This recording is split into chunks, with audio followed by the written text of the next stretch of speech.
Well, hey there, you're on the internet, I still have too much free time, and welcome to the Triple N Network, where all you newbie nib nerds can find all the news you'll need. Let's look at an ink today, shall we? Today's ink is by Pelikan, part of their Edelstein or Edelstein series. Today's color is Topaz. I only have it in the cartridge form. They come in little tins like this, and they're the long cartridges, so lots of ink. And it was in this Know Galileo with a broad nib. In fact, I think it's still in there. Yep. Alrighty. Ooh, gonna be running out soon. Anyways, let's check out the chromatography. Now, it's not coming out as clear on camera for some reason, and I tried to affect the white balance and everything, but anyways. As you can see, there's not a great deal of water resistance inherent into it, and there's some interesting stuff going on at the top. There's sort of this yellowish, foamy kind of thing at the corners, and there's this nice band of rich, darker color right up at the top, so definitely shows potential for shading. Check out the paper tests. Here's Clairefontaine 90 grams per square meter. And if my camera would focus, there we go.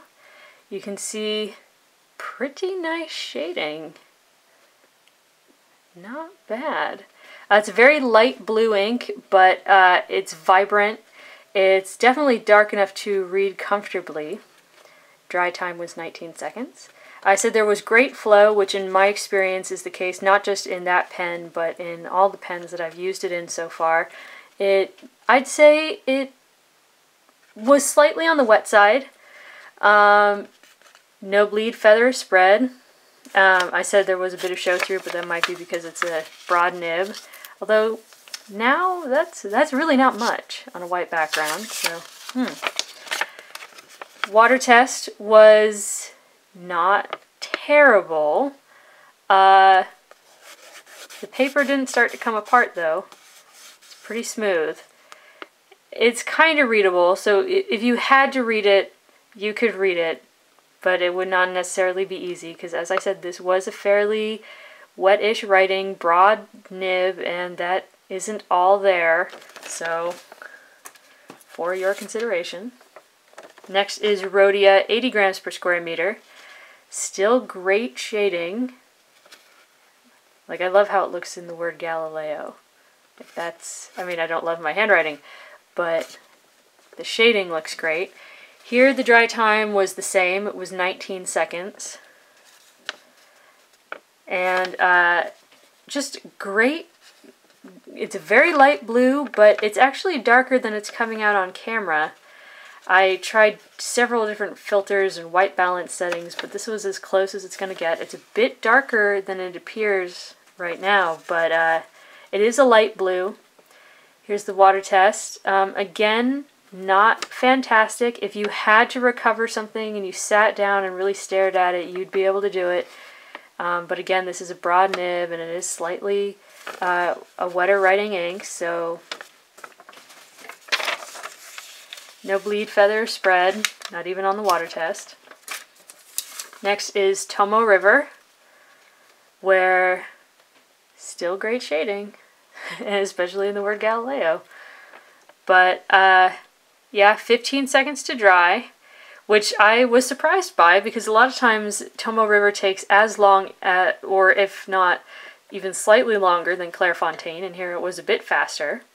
So I thought I was having hard starts, but that could just be from the sheer slickness of this paper.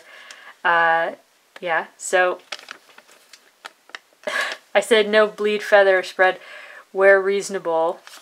That's because up there I had started to misspell Topaz, and so I had to go over it 3 or 4 times, and so it eventually wore right through the paper.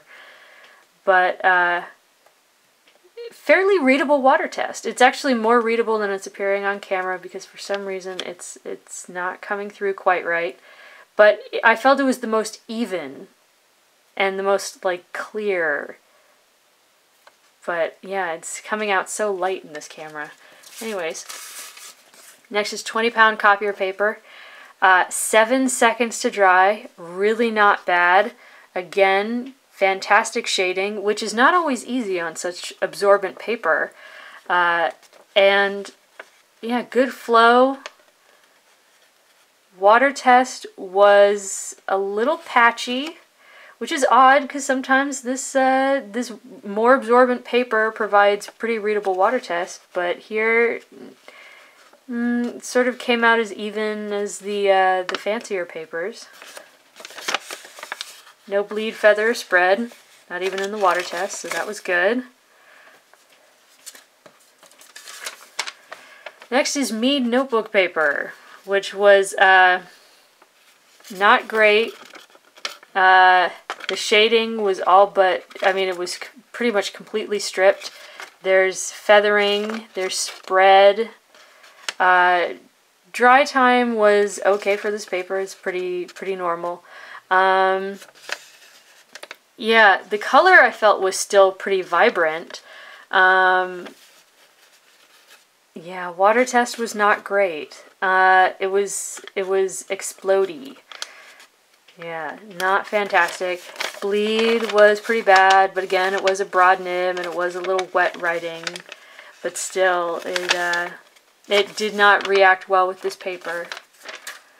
And lastly is Moleskine notebook paper, where it took 9 seconds to dry, which was very odd because this is usually such absorbent paper, and so that it took that long, especially when you notice it definitely got absorbed because it feathered like crazy. Yeah, it's not pretty. There was some bleed through, not as bad as I thought it was going to be. It's mostly extreme show through. The water test sort of turned that sea foamy green color, which I thought was a bit funny. But definitely a very readable water test, even though it was slightly explodey. But yeah, I said the bleed, feather, and spread was all fairly impressive when you consider the broad nib and that it was a bit wet writing. Consider maybe a smaller nib might do well on this paper. Maybe I'll give that a try sometime, because it wasn't terrible except for the dry time. That was really the only thing that, although the feathering was pretty bad. But anyways, that was bright blue ink and a bright orange pen. Edelstein Topaz, which I hope maybe in post-production I'll be able to correct some of the coloring, but I doubt it because, anyways, I'm not a fan of the really light blues, but this ink was actually very well behaved. It was a bit on the wet side. It did shade well. Yeah, so for your consideration, Edelstein or Edelstein Pelikan's Topaz. So let me know what you think. If you like the video, give it a thumbs up. If you'd like to see more, please subscribe to the channel. And so long from the Triple N Network. Bye.